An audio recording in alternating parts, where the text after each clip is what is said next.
Hello.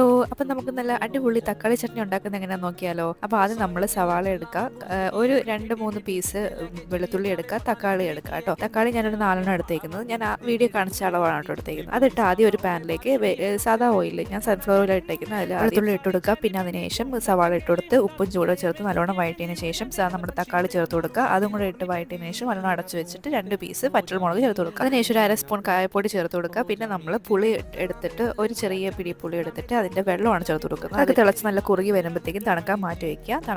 തണുത്തതിന് ശേഷം നമ്മളതൊരു മിക്സിയുടെ ജാറിലോട്ട് ഇട്ടിട്ട് അത് നല്ല രീതിയിൽ അരച്ചെടുത്തതിന് ശേഷം നമുക്ക് വേറൊരു ഇതിൽ സൺഫ്ലവർ ഓയിലിൽ ഞാൻ കുറച്ച് കടുകും വറ്റൽമുളകും കറിവേപ്പിലയും കൂടെ ഇട്ട് താളിച്ച് അരച്ചു വെച്ച തക്കാളി പേസ്റ്റിലോട്ട് ഇട്ട് കൊടുത്തതിന് ശേഷം ഒന്ന് ചെറിയ തീയിൽ ജസ്റ്റ് ഒന്ന് ചൂടാക്കി എടുക്കേണ്ടത്. അപ്പം നമ്മൾ അടിപൊളി ദോശയ്ക്ക് മസാല ദോശയ്ക്ക് എല്ലാം പറ്റുന്ന അടിപൊളി ടൊമാറ്റോ ചട്നി റെഡി. അപ്പോൾ എല്ലാവരും ട്രൈ ചെയ്ത് നോക്കിയിട്ട് ഫീഡ്ബാക്ക് അറിയിക്കുക. വീഡിയോ ഇഷ്ടപ്പെട്ട ചാനൽ സപ്പോർട്ട് ചെയ്യുക. അപ്പോൾ okay, bye bye, see you, take care.